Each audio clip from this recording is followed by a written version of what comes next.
Ah, queridas e queridos, que a graça e a paz de nosso Senhor e Salvador Jesus Cristo esteja sobre cada um de vós, amém. Meu nome é Zilda Mendes, obrigada por clicar em mais um vídeo aqui no canal.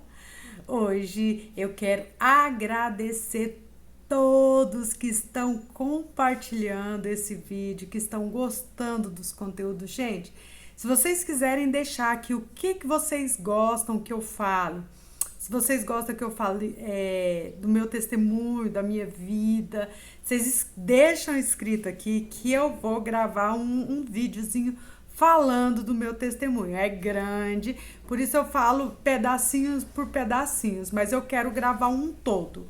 Então vocês me falam.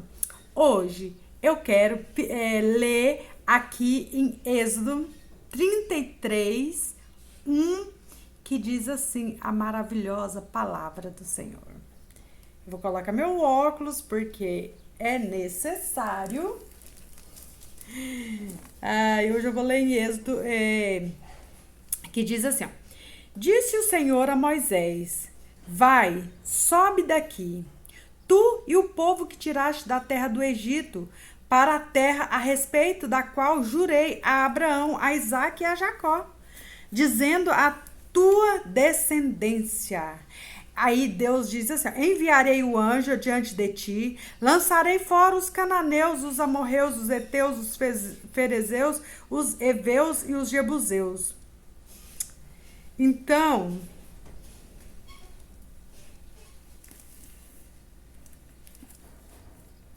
tô olhando aqui, né?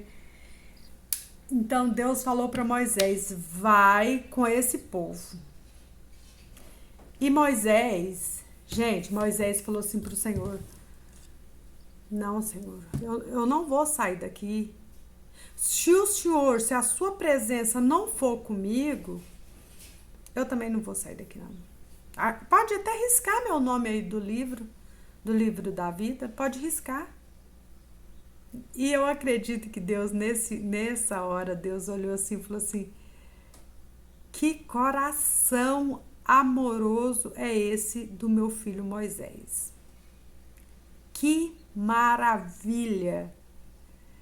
Gente, eu imagino que Deus deve ter falado assim, o meu filho Moisés, ele tem um coração igual ao meu.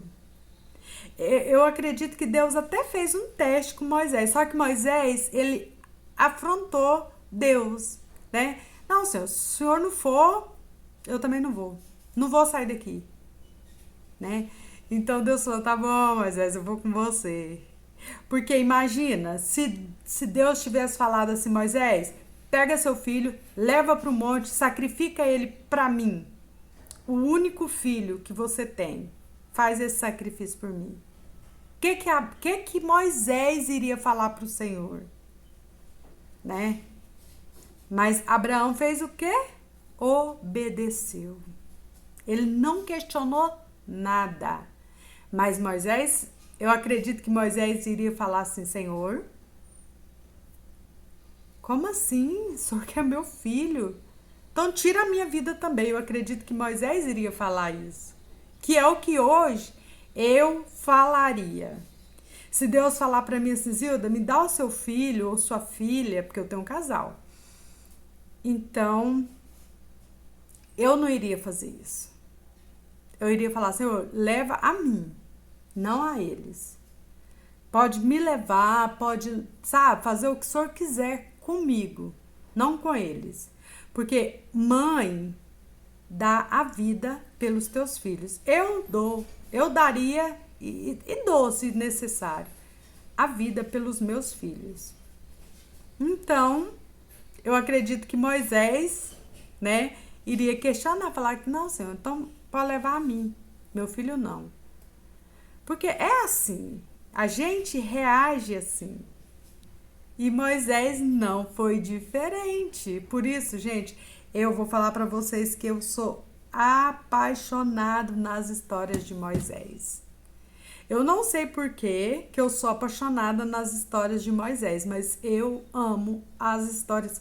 Assim, todo o passado dele, desde bebezinho, desde quando ele foi pro palácio, desde quando ele saiu, né, fugiu, foi pro deserto de Midian e tudo. Então, cada situação de Moisés, eu fico encantada.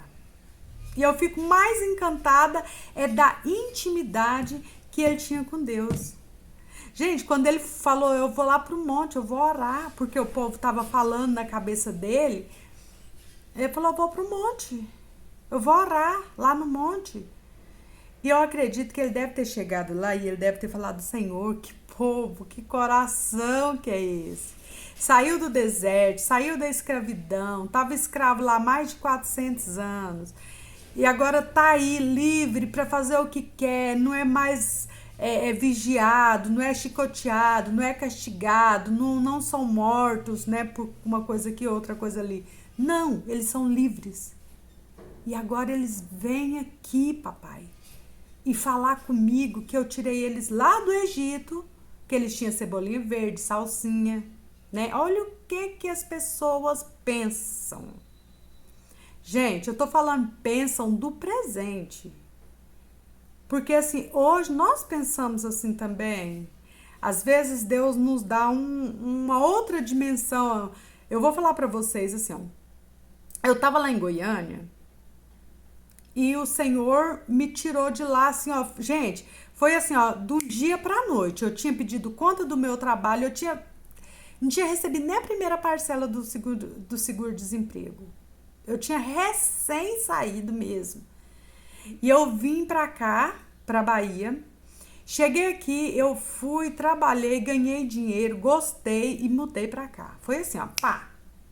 Mudei pra cá. Já tem 5 anos que eu tô aqui. Então, quando eu cheguei aqui, não foi fácil, né? Tudo no início não é fácil. Então, porque o aluguel aqui, gente, é caro. Você mora num quartinho, você paga 600, 700, 800, depende do lugar. Eu morava num quartinho que tinha um banheiro. Entendeu? E eu pagava caro. Mas tá tudo bem. Aí Deus me deu a oportunidade de comprar essa casa. Eu comprei, tá atendo na minha casa, tá tudo bem. E quando agora, né, que eu peguei uns resultados, que eu já comentei em outros vídeos, eu falei que eu ia voltar para Goiânia. Gente, graças a Deus que não deu nada. Eu pensei que eu tava com problema, né, nos seios, né, com nódulos e tudo, porque lá nos exames, gente, fala nodulares.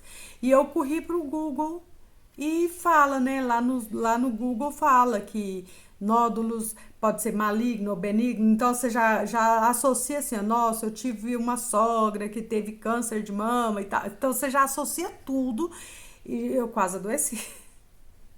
Ai, gente, mas graças a Deus que não tem nada, além de cisto. Gente, cisto eles acabam, eles dissolvem, com remédio mesmo eles acabam, então tá tudo bem. E às vezes a gente fica pensando assim, nossa, eu vou voltar, como é que vai ser lá, sabe? Ah, mas, gente, eu sou apaixonada em pamonha. Lá em Goiânia tem pamonha, eu amo pamonha, eu sou apaixonada mesmo, amo, amo, amo. E tá tudo bem também, mas eu já pensei tanta coisa, falei, nossa, chegar lá, como é que vai ser, como é que vai ser, como é que não vai, como é que vai, como é que não vai, sabe? Eu já maquinei tudinho. Então, às vezes, Deus te leva para um lugar, Deus fala assim, olha, eu vou fazer isso, isso e isso na sua vida. E às vezes nós pensamos lá atrás. E aí, graças a Deus que ainda tem pessoas de Deus, assim, sabe? Que fala coisas assim, ó, irmã, assim, assim, assado. Então, uma irmã que ela é missionária, ela mora em Portugal e ela falou para mim assim, irmã, de repente nem é para você ir, de repente tá tudo bem na sua vida e você vai chegar, você vai pegar o problema e trazer para cima de você o problema novamente. E eu fiquei pensando, falei, gente, e ela não tá errada. E pode ser isso mesmo. Porque nós temos aquela mentalidade assim, tá mexendo com construção ali, gente, aqui do lado. Às vezes a gente pensa assim, nossa, o que é que eu vou fazer agora? Tá tudo bem. E o Senhor tá te abençoando no lugar que você tá. O Senhor tá fazendo as obras que Ele tem que fazer na sua vida, no lugar que você está. E você, sem você ter certeza de nada, você quer sair daquele lugar que Deus tá te abençoando. E era isso que ia acontecer comigo, mas louvado seja o Senhor, que essa missionária falou para mim, minha irmã, não faça isso agora. Não se apegue nesse resultado do Google, leva o exame no médico e o médico vai falar para você. E assim eu fiz. Então, às vezes nós somos assim. Nós pegamos o problema e trazemos para nós sem ter a certeza. E talvez eu iria estar com muito mais problema se eu voltasse para lá. Por quê? Gente, Goiânia é muito grande, é bom demais, mas é muito grande. E Luiz Eduardo é pequenininho. Gente, eu vou lá no centro e volto. Tipo assim, no período da manhã ainda chego e faço um monte de coisas. E tá tudo bem. Mas o que que acontece? Às vezes a gente quer algo mais. Às vezes a gente só quer aquilo do momento. O que Moisés me ensina nessa palavra? Que se a presença do Senhor não estiver na minha vida, na sua vida, não adianta de nada. Entendeu? Então é assim, a vida com o Senhor é assim. Nós temos que estar todo o tempo na presença do Senhor, nós temos que buscar a presença do Senhor, nós temos que fazer a vontade do Senhor todo o tempo. Amém? Que a graça e a paz de nosso Senhor e Salvador Jesus Cristo esteja sobre a sua vida, em nome de Jesus.